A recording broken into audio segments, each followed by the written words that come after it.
Welcome to Sterling Insights, Stand Out and Supercharge Your Assets, the go-to podcast for financial advisors aiming to grow their assets under management, stand out in a crowded market, and retain assets nearly forever.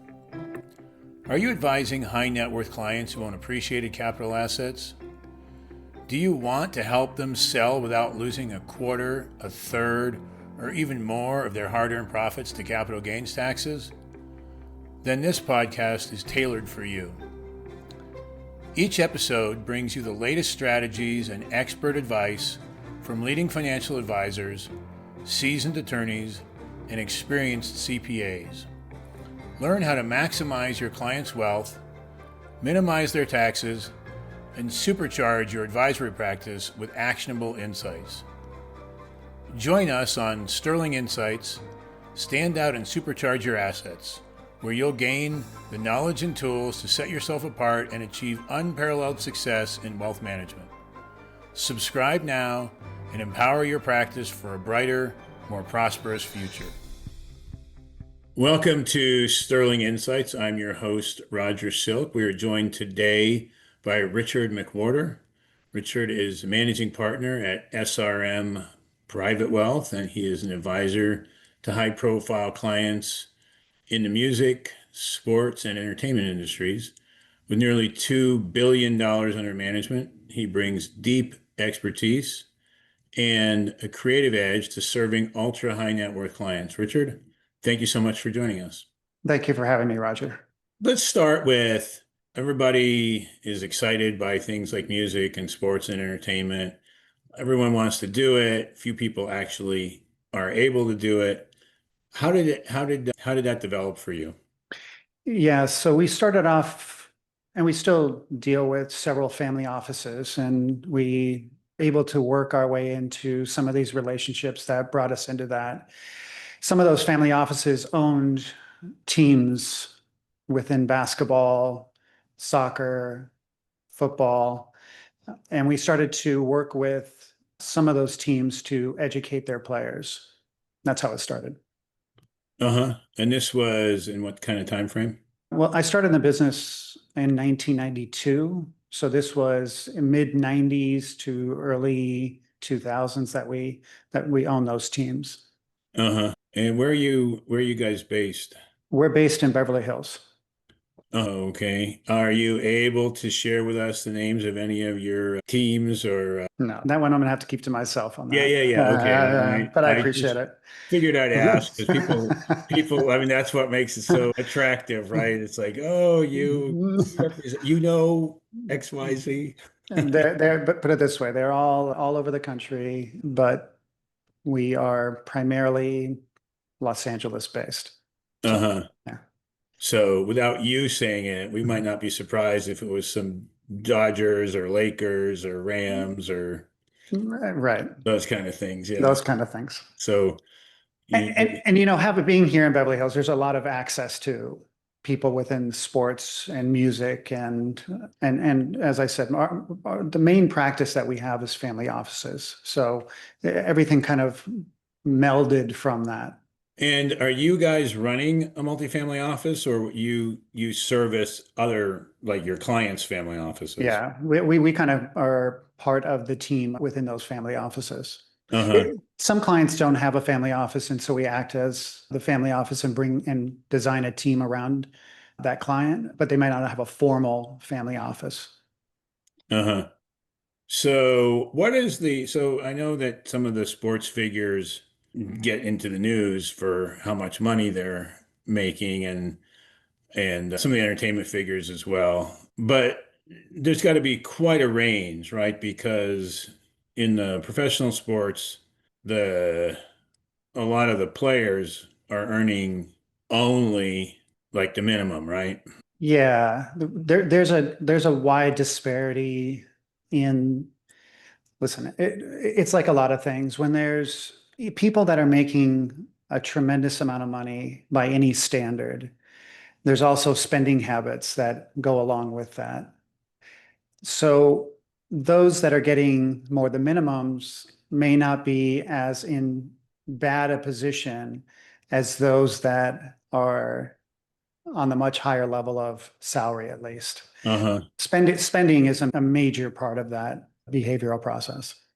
Uh-huh. So, And I would imagine also, Richard, that what the media reports, like for example, I heard in the last week when the Dodgers were playing whoever it was, Milwaukee or whoever it was, that and they named like four players on the Dodgers, and these guys combined make $1 billion. But that's really kind of misleading, right? Because first of all, they're not giving them the money right now. It's spread out over a number of years. It's subject to taxes at probably 50% or something like that. So, is that an issue that you have with your clients? That kind of money that these guys get is unbelievable for any of us who was ever 20. it's But tremendous. they're not really as rich as they sound on paper. But like I know that Shohei Ohtani is always in the news and they're always talking about his $700 million contract. It looks to me like the present value, after tax present value of it is maybe a quarter of that or something like that, which is still a ton of money. So they have managers, agents, business managers, lawyers. Normally, we're going to calculate 20, 25, 30% off the top goes away. Then we pay taxes on that money. Then we end up with our net, and then we get into the spending. So when we calculate it all the way down, we have to figure in all of the different pieces that have to be paid out before we actually see that net number. Right. And so that net number is nowhere near the headline number. It's really within sports, music, entertainment is really one of the only areas or the only area that I know of that your first initial dollars are going to, 15, 20, 25% are going away day one. So I got to pay for my manager, my business manager, my agent, and my lawyer normally. So it is a different being than, Right. right? So is that why they get up there at the Oscars and they say, I want to thank my agent and my lawyer? Well, those are the guys that bring him to the deals, right? But and they, no, they obviously these are the types of businesses that need all these different representatives. But yeah, all this has to be calculated when you're doing your financial planning for these specific people. Now, at least with regard to sports figures, at least my understanding is that at least historically they've been notoriously bad at managing their money. I mean, I can remember, I'm old enough to remember when Joe Louis was the greeter at Caesar's Palace because he owed the government all kinds of money. Hmm. You remember that? No, I don't, but I've seen too many of these things Um, happen over the years. So and then did that kind of start to change with Mark McCormick and his group? no, Is it still the same? still the same. So is part of your job to make sure that the guy doesn't end up as the greeter at Caesars when he's in his 60s? Yeah, and that's probably the most difficult part. There is a lot to sitting down with these gentlemen, and primarily men's sports is all I deal in so far. But there's a lot of planning that has to go into or trying to keep those dollars that we're talking about. Going back to the math for a second, if I make $10 million, which is a tremendous amount of money in a year. By the time I'm done with it, we came out to about $3.94 million out of that 10 I keep. So then, you live in Los Angeles, you buy a home. And just to clarify, Sure. you're talking about your clients. You're not talking about Richard. I'm not talking about Richard at all. Right, I'm right, talking about right. my You're using the clients. Yeah, first yeah, yeah, person, yeah, yeah. No, no, I but apologize. No, this is in regards to my clients for sure. But when they sign a contract, this is the math that we have to go through to show them that this is what they're going to end up with.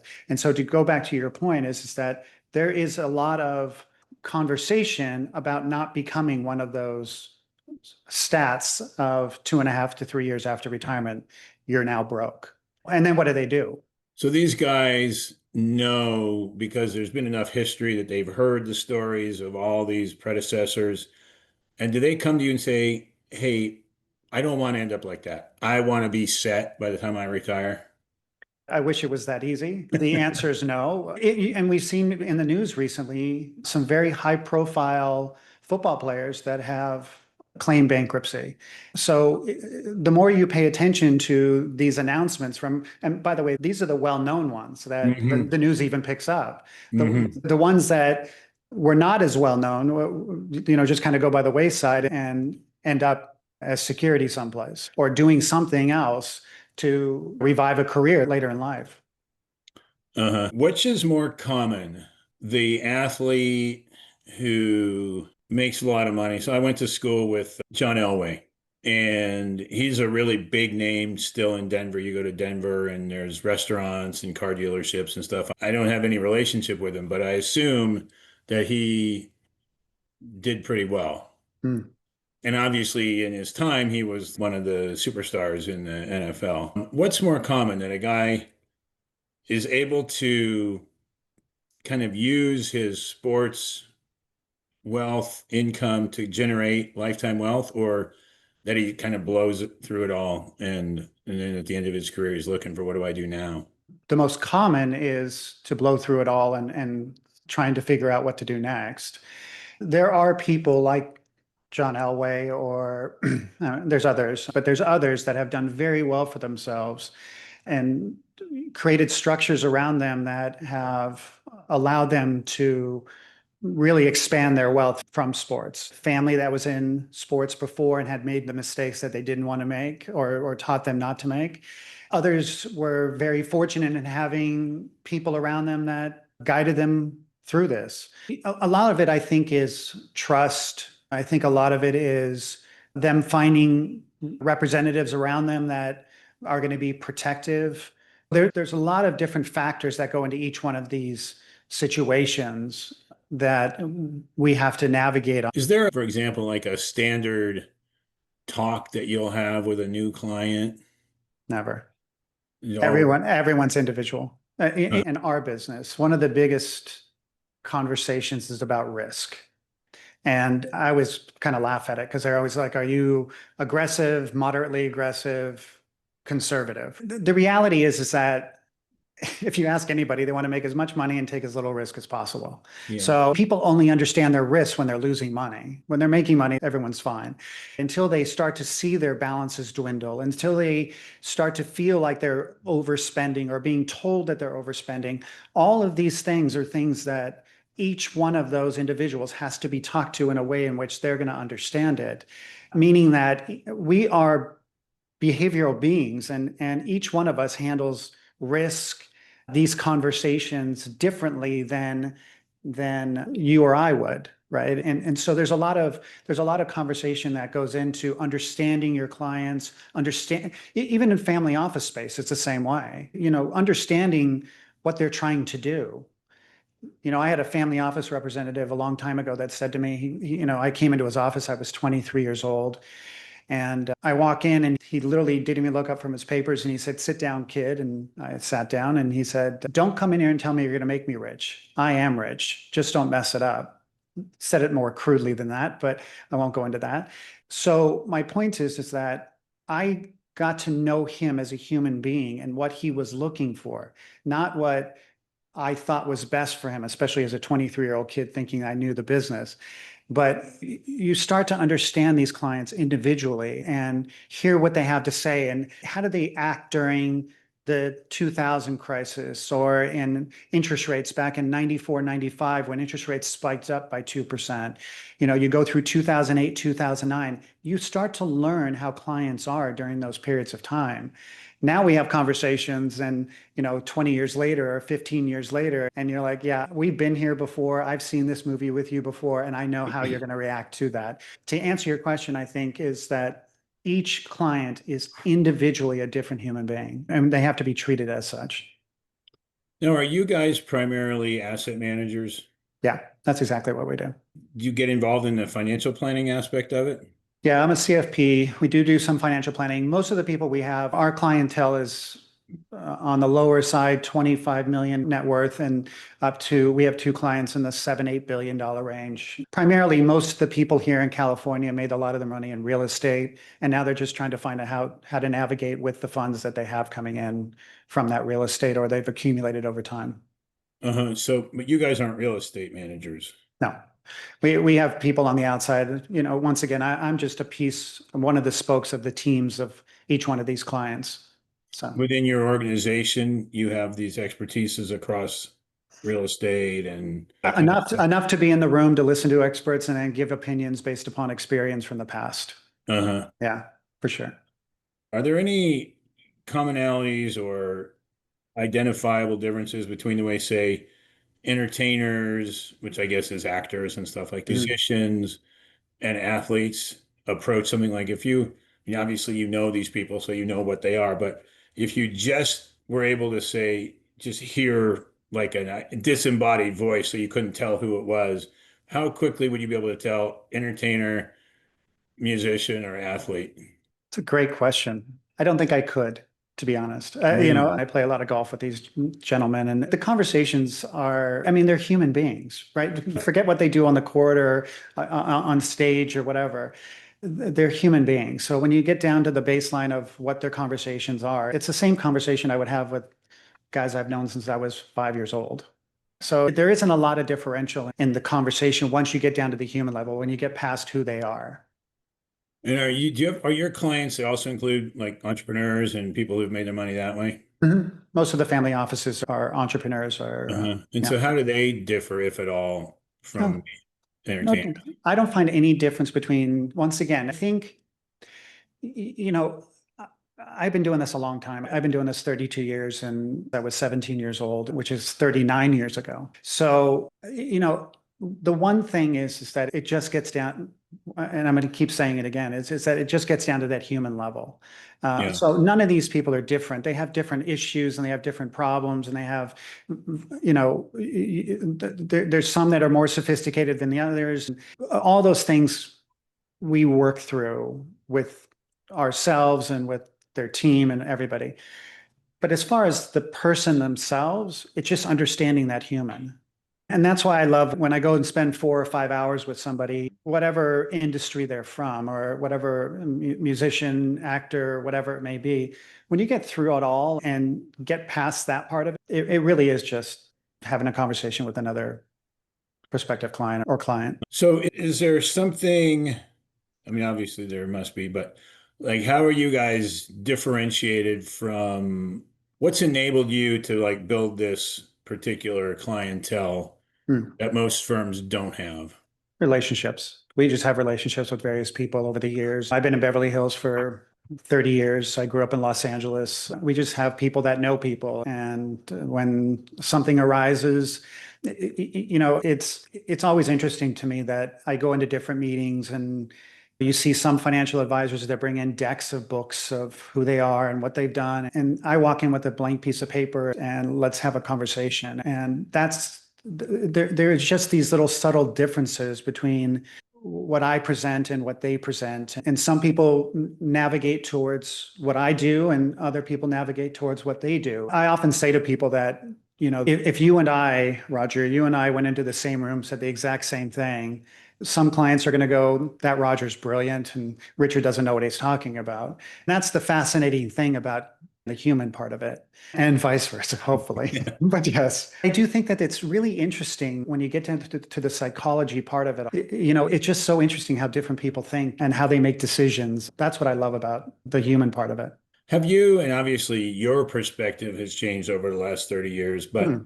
has the marketplace or the industry changed in any ways that you can identify in the last 30 years? Dramatically. First of all, I have a computer on my desk. We used to have to share Quotrons and have an office, and they would move back and forth, and you'd fight for the other guy for the Quotron. But no, our productivity has gone up dramatically. Our ability to gather information.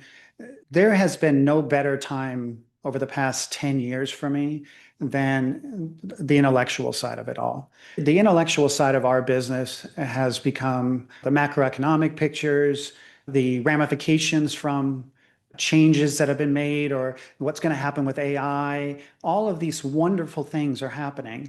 The business by itself, we've just become more productive, being able to gather the information. Back in the day, you'd have to pull out your Thomas Guide and your encyclopedias and all these books to get the same stuff you get on your phone today. And for younger listeners, a Thomas Guide was a book full of maps so you could That's find where true. you were going. But yeah, you're right.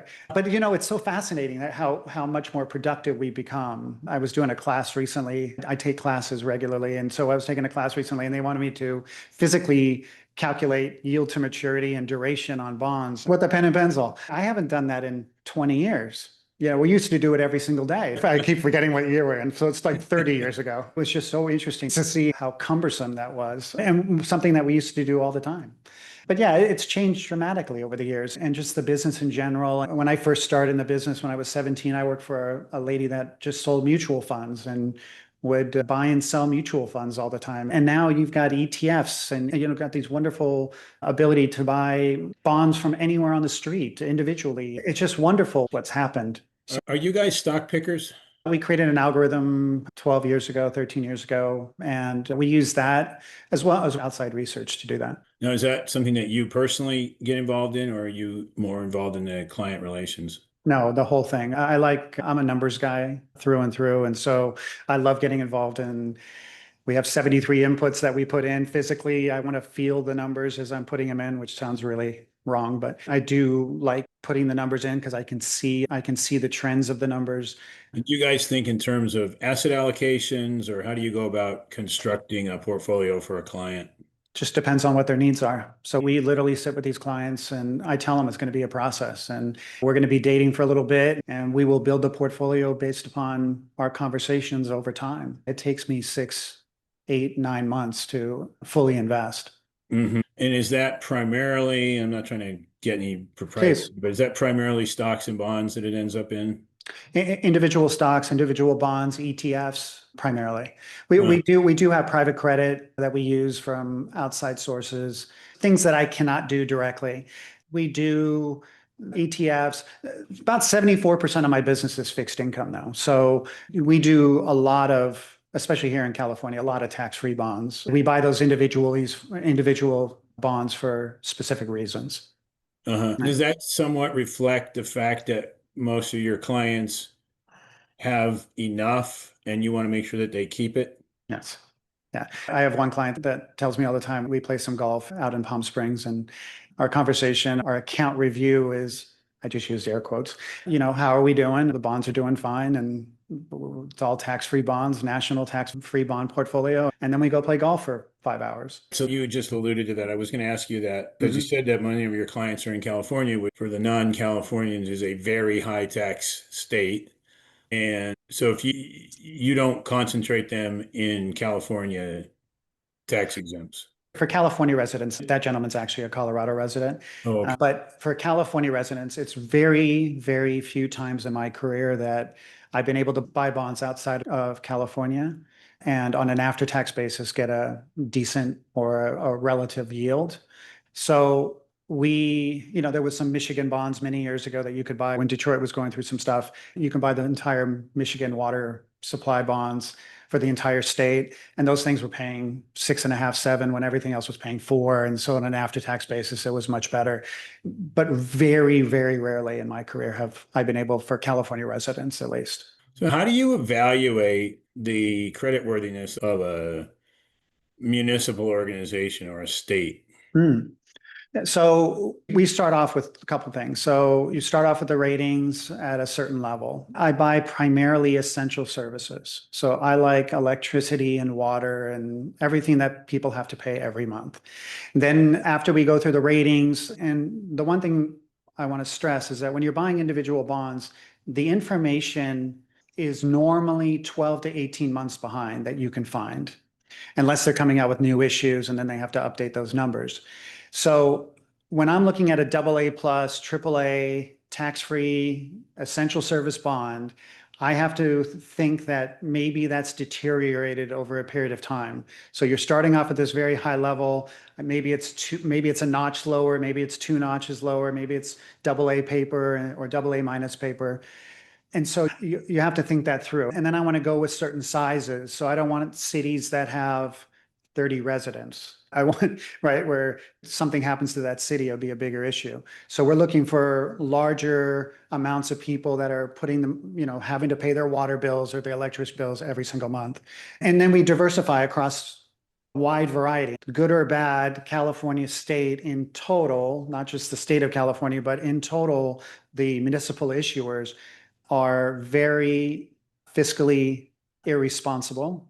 And so they borrow more money. And so by borrowing more money, we have access to a wide variety of bonds here in California. Uh-huh. And I guess you're always looking at the spreads between tax exempt and say treasuries. Yeah. And that's more on the shorter side right now. If you look at long term, for example, I bought some paper today in 2037 at 4% AAA paper. If you look at the same 13-year paper here on a treasury, you're looking at four, maybe today. I think we just went sub four on the 10-year. Hmm. So it's not even close, right? You're talking about on a taxable equivalent, you're talking about 6.5 for most of our clients, maybe even higher. So they're not even, you can't even go to corporates. You'd have to go to very, very low rated high yield bonds to get that type of rate of return. Yeah. Right. So corporate spreads are very compressed, but it doesn't sound like the muni spreads are very compressed. And they haven't moved that much in this move down from 4.25, 4.30 down to four on the 10. And you attribute that to anything, or that's just the market's doing whatever the market's doing? It's a great question. I think treasuries have been bouncing around. We're at 4.15 just a couple days ago on the 10. Now we're back down under four. Really not a lot of news. Maybe the Chinese tariffs that we just announced last week. Is that going to come into play in November? And if it does, what does that do to inflation going forward? So if I'm putting money aside or I'm putting money to work, where am I going to be putting that? Am I going to the short end with the thought that we could start to see inflation start to rear its head? We also have a slowing in the labor force, labor employment. So then what do we do to handle both sides of that debate, right? And these are the things that we're kind of working on right now. So we've been utilizing what they call a barbell approach. So we have money on the short and we have money on the long, and kind of playing this game of which way interest rates are going to go. But the uncertainty right now is very, very high, more so than ever, Uh-huh. more so than I've ever seen it. And, Because at least in the stock market, I don't think the volatility is reflecting that, is it? well, if you follow the VIX, right, which is the S&P 500 volatility, it's on the higher side. It's on 23, 24 today, right? And historically, it's around 12 to 15. The higher side of a normal year would be around 30 on that number.